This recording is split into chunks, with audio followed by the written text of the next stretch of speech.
What's up, everybody? Welcome back to the channel. Now, I've got a climate change video for you guys. In case you didn't see the thumbnail, got a climate change video. Okay, so we kind of had a feeling, right, when these wildfires busted out, we had a feeling they was going to try to blame climate change on this, and it's like, yeah, that's going to be a stretch, if you will.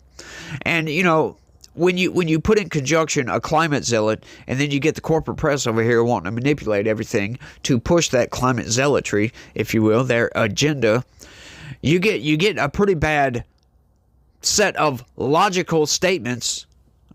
Logic in air quotes, of course. Check this out, y'all.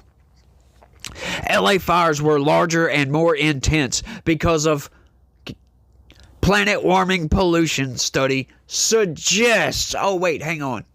So that means right off the jump, it's not conclusive. So, you know what? A lot of times these studies, they get manipulated by the corporate press. There's been a couple of videos I've done where, you know, I'll see the story and I'll go read the study. And, you know, a lot of times it's kind of hard to read those things if you don't know what you're reading. And, you know, sometimes you got to read a paragraph or something a couple of times to take everything in exactly what they mean, because they use these big words. They try to make it to where the layman, me, can't understand them. But, you know, it doesn't really take that much. You read it again, you'll comprehend it pretty easily. But what's funny, these studies are, you know, they're not always put together very well. We'll just stick with that. Let's get into this thing right quick. The fires that have ravaged Los Angeles over the past week were larger and burned hotter than they would have in a world without planet-warming fossil fuel pollution, a new analysis suggests. You know why that is? I can say that right off the top. Because if we didn't have planet-warming fossil fuels, we wouldn't have modern civilization. We wouldn't have nearly as many houses all over the place. We wouldn't have a lot of the fuel for the fire that are in these houses that are made from petrochemicals that run your everyday life. Yeah, none of that would be around. Just imagine if it was, I don't know, 1652. Yeah, houses would be just wood. And that's it. These people, I'm telling you, man, they are crazy with their zealotry over here. Climate change could be blamed for around 25% of the fuel available for the fires, according to the rapid research from scientists at the University of California, Los Angeles. You love how they throw that in there, that little qualifier, right? Love qualifiers, because this is how you knock down their manipulation, is through the qualifiers. The rapid research. So this was put together on a whim. In other words, they just threw this together to get the narrative out there. That's what it is. It's not even been peer reviewed, by the way. Just in case you were wondering about that. Hasn't been peer reviewed, so take it with a grain of salt. Outright. The report is clear in saying the fires likely still would have occurred in a world without climate pollution, but it concludes they would have been somewhat smaller and less intense. Is that so? So what is the whole point of all this? To say they were a little bit bigger because of this? Yes. As a matter of fact, yes. But you'll love the reason, the actual reasoning. It's not the fact that, you know, petrochemicals have allowed humanity to explode and flourish just outright, to build all these houses, to build all this infrastructure, to have all these things that can burn to the freaking ground. That's not because of that. You'll see. It's insane. The result raises the question of whether the fires could have been controllable were it not for the fire-fueling effects of climate change. Right? Oh, the results raises the question whether it was controllable or not. Now, think about that for a second. If we didn't have the planet-warming effects of fossil fuels, right? Think about a world without fossil fuel like I was just building. No, as a matter of fact, it would be totally uncontrollable. Just outright. because we wouldn't have fire trucks. We wouldn't have a fire brigade. We wouldn't have water hoses. We wouldn't have fire hydrants. We wouldn't have running water, for crying out loud. These people are so freaking insane with their climate zealotry, and they're trying to manipulate you into trying to believe it so hard that they can't see the forest because there's a bunch of trees in the freaking way. It's insane. It really is, y'all. Like, of course it would be uncontrollable because we don't have none of the modern technology. We wouldn't have cell phones. We wouldn't have fire trucks. We wouldn't have cars, helicopters, airplanes, none of these things. We would have zero technology if it were not for fossil fuels. But they're not trying to point you in that direction. They're trying to say, oh, it's because of climate change. It's because we have all these.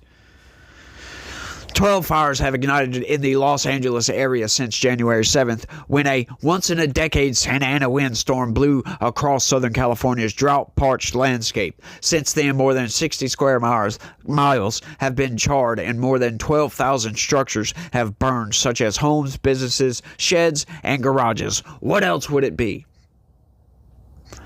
Such as, but not limited to.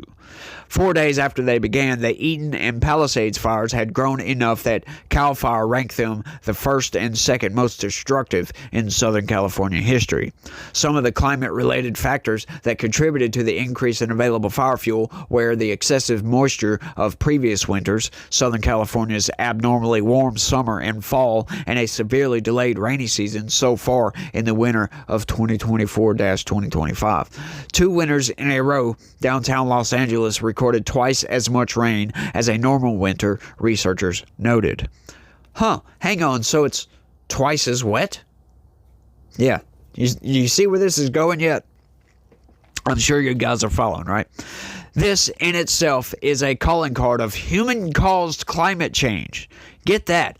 More rainfall is because of climate change, which promotes more moisture in the atmosphere, leading to larger rainfall totals in the wettest years.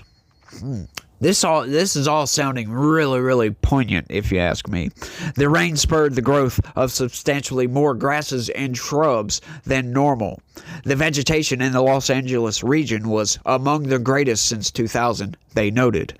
When the weather pendulum swung over to dry last summer, the grasses and shrubs, what Southern California wildfires feed on, began to dry out. The exceptionally late onset of the rainy season contributed even more to that dying. So now what they're trying to say is that these wildfires that are burning through urban areas is caused by dying grass, by dead grass, as a matter of fact. That's what made it more intense because of climate change, because they had a dry year. These areas are dry, generally speaking. Right? So what they're getting at is because fossil fuels put more moisture into the air, they had more of a rainy season, more precipitation, if you will, causing the grass to grow more. And then when it dried out, that's more fuel for the fire. You know what is more fuel for the fire? That $200,000 home that has a bunch of combustibles in it, a bunch of flammable materials in it. We're burning through urban areas here. Yeah, sure, it's wildfires also in the wild, but it's burning through urban areas just as badly. So I'm not buying that the grass is the reason it was more intense. But hey, I'm not a climate zealot. I'm not a climate researcher. I don't know anything. I just have logic. That's all I've got. Southern California's status quo is extreme swings between dry and wet, the UCLA researchers noted, but the lack of rainfall since May 2024 was exceptional. At only 0.29 inches of rain between May 1st, 2024 and January 8th, the period ranks second driest behind 1962 through 1963, with records dating back to 1877. And now, right there is where we get to the crux of the problem. So, They're trying to tell you that they know exactly what's going on here. It's because of climate change, but their records only go back to 1877. Think about that for just a second. Think about that for just a second. Okay, so that's what, 130 something years, I believe, roughly, give or take. So you mean to tell me, you've got this planet that is 4.5 billion years old. You have records dating back 130 years, and you mean to tell me you've got a conclusive proof, suggestions, whatever you want to call it, that man-made climate change is the reason this was more intensive, and your records only go back that far. This is the crux of the climate change issue, right? We don't have accurate records dating back, but maybe 200 years. Maybe 200 years, right? So, hang on just a second. When did the Industrial Revolution take place? When did that kick off? About 200 years ago. How interesting is that? So we didn't keep records before this, not accurate records at least, but yet they know for a fact that all these fossil fuels are changing the climate at a rapid pace, and we're going to get to this line pretty soon, that we're going to cross that line and we're not going to be able to go back. We're not going to be able to fix the climate. This is totally illogical to think. Totally illogical to think that they know exactly what's going on with the climate of a gigantic planet that has a 4.5 billion year old age, and they've only been keeping records for 200 years. But they know that this is definitely the cause of the problem here. I think they're wrong. By the time the first fires ignited, the moisture in the dead vegetation was 6th lowest on record, according to the report. These massive swings from dry to wet to dry conditions, known as weather whiplash, are becoming more frequent as the planet warms due to fossil fuel pollution, CNN previously reported. You gotta love how they phrase that, and that's one of those manipulations right there. The study didn't say that. CNN is saying this, by the way. That yes, weather whiplash are becoming more frequent as the planet warms due to fossil fuel pollution, CNN says. Not the study, not climate scientists, CNN. Just let's be clear about that. That's what that says. These swings worsen the severity and chances of hazards like wildfires and flash floods. The researchers concluded that given the clear connection between wildfire size and intensity, and knowing that fires will continue to get worse as the planet warms, the focus should be on aggressive suppression during high wildfire risk. Strategies to prevent homes from catching fire easily and avoiding high risk zones when developing new urban areas. You know what? We're getting into the weeds, right? Going back to the beginning of this, when they started talking about the vegetation, you know what could easily have remedied that? Land management. As a matter of fact, yes, they go and clear out, they make fire lanes where they clear out trees, they clear out brush, dead vegetation. They make these lines, right? To where if there is a wildfire, it'll get to this point, it's not going to burn dirt or rocks. It'll get to that point and stop. These people did not do that, obviously. So, I would surmise that whether this started naturally, like lightning strike, or whether it was started by a human, an arsonist, regardless of that, right, these people not doing their due diligence, not having properly trained firefighters, for crying out loud, getting out there doing the job, making these fire lanes, is what caused the fires to reach Los Angeles. And it wouldn't have burned if humans, with the knowledge that we have, we know this. I'm not a firefighter, right? I'm not a climate scientist, but I know this. I have friends that were firefighters. I learned this a long time ago, they do this. They clear these lanes out. They clear vegetation. I forget what they call it. To be honest with you, I'm sorry about that, y'all. I forget what they call it. Once again, I do these off the cuff. But so the fire can't go past this. If they would have done that in these areas, if they would have had the manpower to get out there and go do this, instead of worrying about DEI, diversity, and all that garbage, they would have done their actual job. If they would have had their reservoirs filled up, if they would have had water coming out of their fire hydrants, they could have prevented a lot of this damage. Probably not all of it, right? I mean, come on. It's a wildfire. It happens.